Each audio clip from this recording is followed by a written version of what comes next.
this video, we are going to see how to run a RMI program. RMI means remote method invocation. So for that, we are in need of 4 programs. One is remote method, that is interface is needed. Another one is remote method has to be implemented, that is remote method implementation class. And another one is client and server program. So we will see it in a step-by-step manner. So the first step is we have to create the interface using the extends concept remote interface. So here we have created with the interface adder which extends remote interface remote, and in that we are using interface means only method declarations alone. So we are using the method add method. So if any error exists, that will show throw a remote exceptions. So this is the adder interface method. Next one is we will see this implementation class for this. So the adder implementation class is stored here in this. So that name of the class is adder remote. So the method, the remote method is implemented in this class. For that, we are using the object unicast remote object. It implements the adder remote interface. So, and any error exists, that will be thrown with the help of remote exception class.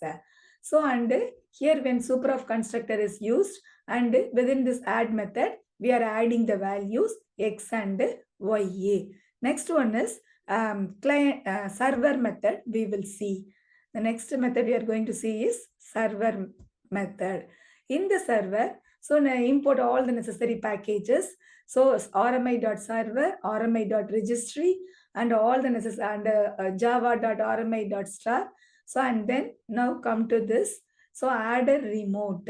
So the implementation class, yes, here AR equal to new adder remote. Naming.rebind of my server AR. So rebind means we are binding this AR to my program, my server. So my server is the class of my server program. So here this method is now bound with this my server class. That is, it is bound with this. Next one is if there is any error, it will be thrown with the help of exception class that is given in the catch block. This is the server program. Next one is client program. So the client program is given here. So the first one line is client program. Here also include all the necessary packages, java.rmi.star, and then add server URL. So in this URL only, the client has to look up which server I have to look up. The address of the server is given here. So args of 0. So we are receiving the input address of the server through the statement args of 0. So next one is using that naming.lookup method. We are look up to that location, add server URL. Where is my server is located? That address is given in the previous line. So, and then we are passing the values through args of 1 in the command prompt, and in args of 2 in the command prompt, that will be stored in integer n1 and n2. And sum is, now we are calling the method a.add of n1 and n2. So it will print the result and show you the result. Now I will show you how to run the program. So all these 4 programs, remote interface implementation, and client program and server program, all these programs are stored in my Java folder. Within that Java folder, so I have created one more folder, RMI folder. So within this RMI folder, I have stored all the classes, adder.java, adder remote.java, and my client.java, and my server.java. So all the programs are stored here. So now we will see how to run the program. So go to this command prompt where your file is located. So in this set path where your JDK is located. So here my JDK is located in this location.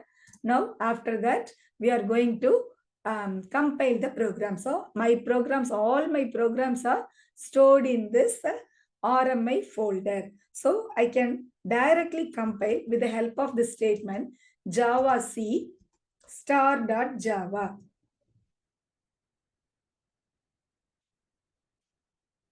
Java C star.java.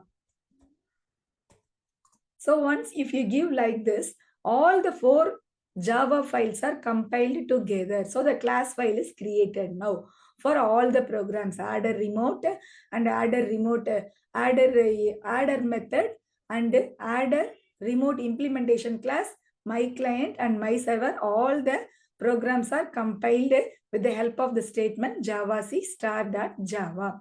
Once it is compiled, now we have to create RMIC compiler. We have to create stub and skeleton in both the client and server object. Stubs and skeletons are nothing but it is a gateway through which only your client and server communicates.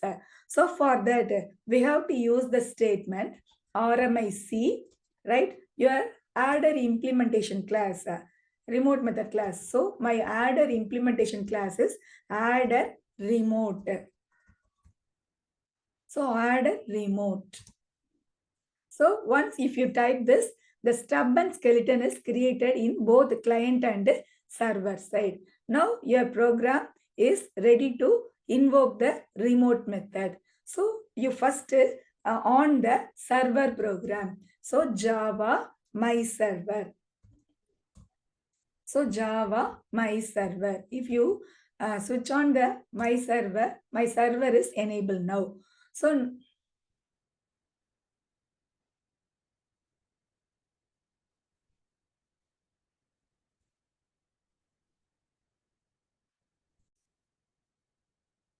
here, the exception I have received is Java my server connection refused to the host.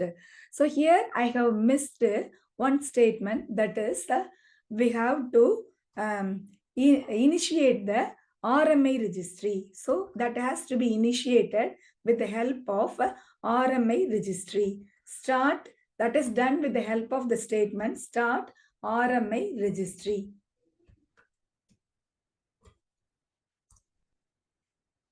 So RMI registry is now initiated.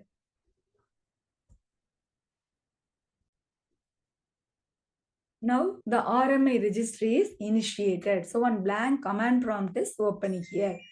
So the next one is now you can run your server programs. Java. Now you start typing my server program Java my server. Now you will get the my server is now ready to run. Okay, now you can compile the client program. So in the client program, go to this. So go to another prompt and open, and then here you run a client program.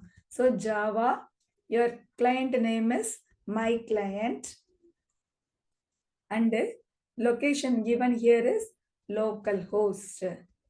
Localhost, arcs of 1. So in my program, so I have given 50 and some another value is 50. So for this, in this program, you just see the statement in the client program. So arcs of 0 is localhost, and arcs of 1 is 50 and arcs of 2 is 50.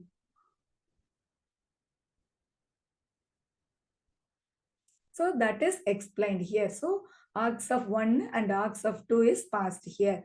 So after that, if you run this program, it will pass the request to the server and get the result, and it show you the result. Sum is 100. So in this way, you can run the RMI program. I hope it is clear to you. Thank you.